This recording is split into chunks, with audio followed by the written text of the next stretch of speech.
settling in. Night drapes its quiet shawl across the sky, and every ticking clock loosens its grip on time. Rest your head, soften your shoulders, and place one hand on your heart as though cupping a candle. Breathe in slowly. Imagine the flame brightening. Breathe out even slower. Watch the flame steady, never flicker. Tonight we journey through 4 moonlit seasons: spring, summer, autumn, and winter, collecting 8 tales and 2 brief Twilight vignettes.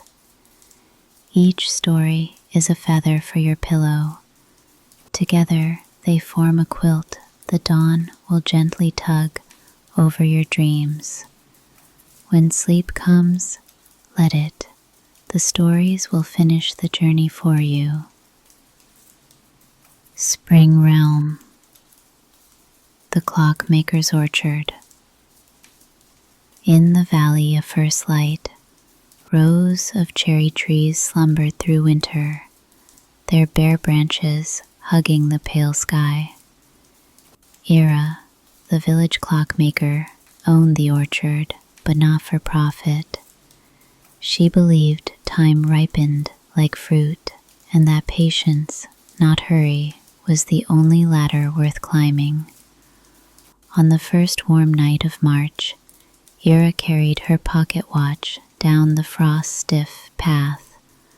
The watch's face was brass. Its second hand ticked like a robin's heartbeat. She stopped beneath her oldest tree, a knotted monarch named Grandfather Cherry. "If the buds wake too soon," she whispered, "a late frost will bite." Carefully, she wound the watch backward 3 minutes, gears purring softly. Above her, hundreds of tight buds seemed to settle deeper into sleep. Morning after morning, the temperature stayed balanced, neither winter sharp nor spring soft. Word spread that the clockmaker was holding the season in her hand, but Ira only smiled. Twice daily she visited, winding forward or back by seconds, coaxing nature toward a safer bloom. At last, the proper thaw arrived. Buds burst into clouds of pink and white, and each blossom gave a crystal chime, as though tiny bells lived at their cores. Children lay on blankets, claiming the sounds turned their dreams pastel. By mid-spring, jars of blossom chime were sold beside the bread, glass containers filled only with silence that somehow replayed the memory whenever one leaned close. Harvest brought cherries that tasted of sweet patience. Ira kept none for herself. She left baskets on doorsteps with notes. Time ripens all hearts that wait in kindness. The orchard slept again come winter, but the bells, like hope, never stopped echoing inside those who had heard them. The lamb who carried rainbows. On a hillside nearby, a lamb was born beneath a drizzle that stitched silver beads across new grass. A month later, when young Rowan led her flock to market, she noticed the lamb's wool shimmered faintly. As the lamb shook off raindrops, each bead refracted into miniature rainbows that arched from her fleece. Children gasped, merchants dropped their scales, and a stern baker knelt to catch a spectrum across his flower-dusted palms.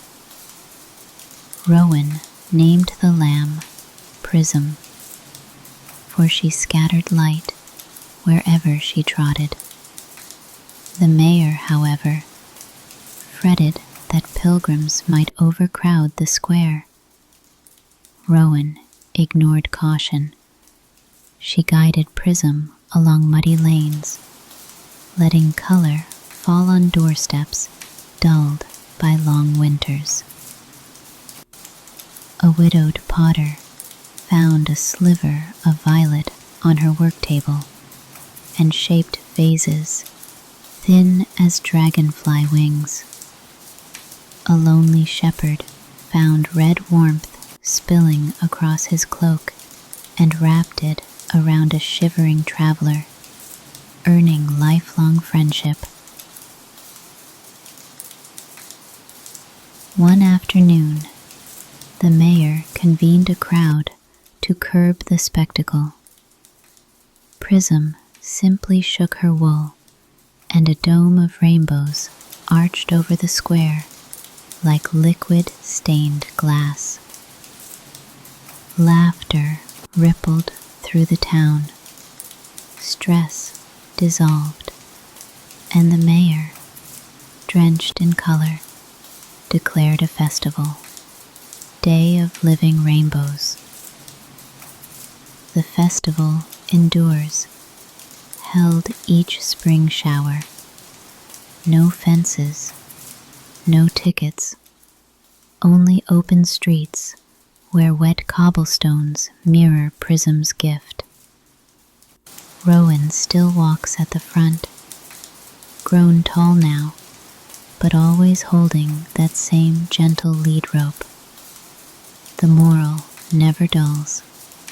Small bodies may carry vast spectrums, and shared color makes room for shared joy. Spring Twilight, Vignette 1. Dusk hushes the lamb's meadow, while cherry blossoms drift like confetti of moonlight. Fireflies blink awake, finding the pink petals and moraine's secret perfume. High noon in August draped the valley in thick heat. Mira, the weather scribe, noticed clouds piling like cotton chips. She rushed onto her balcony with rows of empty glass bottles. When the storm broke, rain hammered rooftops, releasing the earthy perfume of petrichor. Mira uncorked bottle after bottle, letting droplets and warm air mingle, sealing each quickly. She labeled them by minute, 12:03, 12:04, and so on, believing each held a distinct bouquet. At dusk, she invited neighbors to a tasting. One sniffed 12:05 and claimed it smelled of lilac and nostalgia. Another breathed 12:07 and recalled her grandmother's stories. Children vied for 12:09, giggling that it tickled their noses, with promises of puddle jumping. Soon, Perfume of Rain traded like currency. A traveling bard exchanged 3 songs for a vial. A baker swapped a tray of lemon cakes. The mayor archived an entire minute, calling storms history written in scent. Mira never bottled another rain. Summer's gift is fleeting on purpose, she said. Lift your face to the downpour while it lasts. The Swallow's Secret School. Across golden wheat fields stood a weather-worn barn where Professor Swift, a swallow with speckled spectacles, conducted the Midnight School of Aerocryptics, teaching fledglings to read air currents the way scholars read parchment. Night after night, they practiced figure-8 dives, banking across starlight, rewriting gusts into glyphs, visible only to moon-touched eyes. Farm cats watched from below, whiskers twitching, yet spirits calmed by the graceful flutter overhead. Graduation came when late summer asters bloomed. The fledglings gathered in V formation. At the professor's chirrup cue, they wrote a shimmering word across the sky, using nothing but wing beats and memory.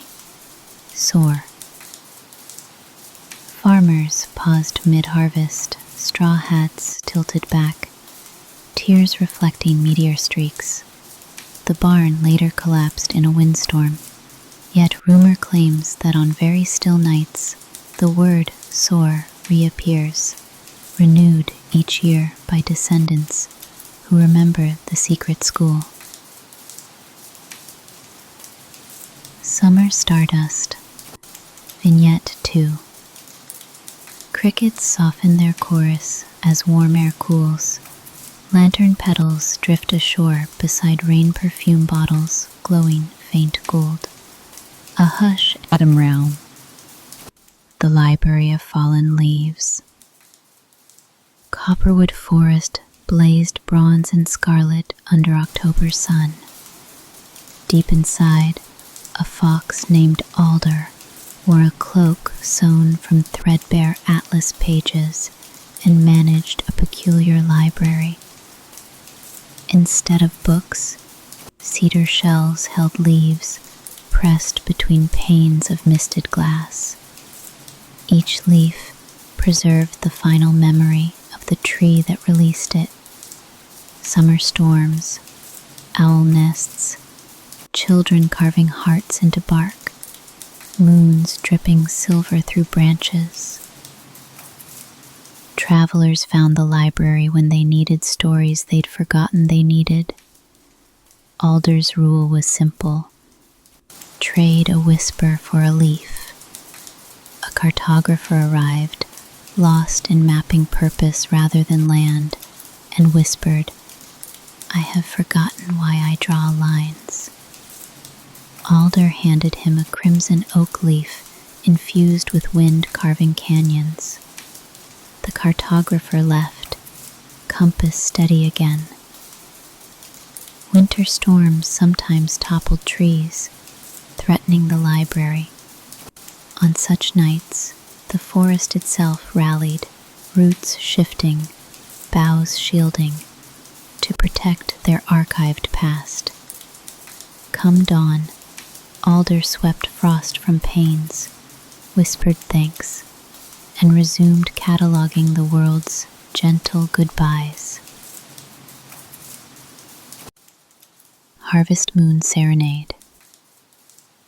Each harvest season, villagers stacked hay bales in a crescent clearing and sang beneath the swollen moon, believing the lullaby coaxed sweetness into stored grains.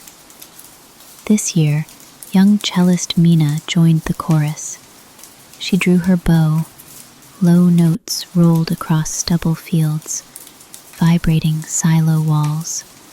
Voices twined with the cello, weaving a blanket of sound. Crickets found the key and sang in perfect fifths. Farm dogs howled, not in alarm, but harmony. Bats fluttered overhead, drafting the melody into echolocation. When the final chord faded, silence felt like candlelight blown out gently. Months later, midwinter grain tastes proved astonishingly sweet. Porridge glowed golden, bread hinted of honey, and cold pressed oil carried a note of orchard blossom. Elders pointed to Mina and said, "Your music tempered the harvest." Mina just smiled at her calloused fingers, now certain that gratitude flavors more than soil. autumn lantern winds. Leaves spin upward rather than down, caught by playful gusts. They form tiny lanterns of amber light that escort us toward winter's hush, where snowflakes compose their own silent hymns. He fit the star back onto the anvil, striking a final resonant clang to finish its shape, a perfect 8-point gem. Choose its constellation, Corin offered. Elise whispered, let it guide those seeking courage in dark valleys. Released, the stars zipped skyward and settled among two faint lights to form the sled. From then, travelers in deep ravines saw the symbol and remembered to climb. Corin gifted Elise a snow crystal locket that glowed only when its wearer helped others, guaranteeing her pockets would grow lighter even as her heart grew warmer. The silent snow parade. On the year's final night, after lanterns dimmed and hearths crackled low, villagers gathered on the main road. They carried candles within frosted jars, but spoke not a word. Boots crunched powder, breath rose in halos. As silence thickened, they noticed the snow itself singing, a faint, crystalline music like distant wind chimes but pure. Some thought it wind across icicles. Others swore the stars hummed lullabies to earth. A child dropped his mitten. An elder stooped to retrieve it. The crowd paused, listening. The song grew clearer, rewarding quiet kindness. When the parade reached the chapel steps, everyone lifted their jars. The combined light looked like a constellation fallen to street level.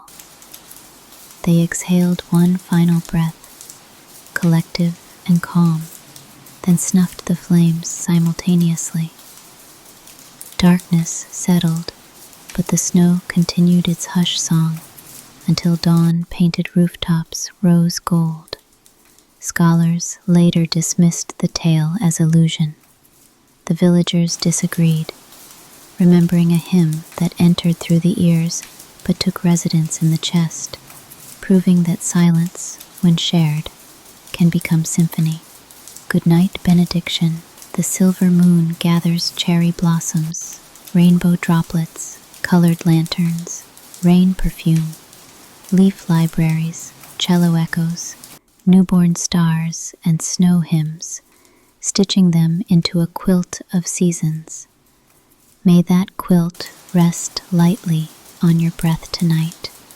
Sleep peacefully, dream deeply, and wake with each story tucked safely in the pockets of dawn.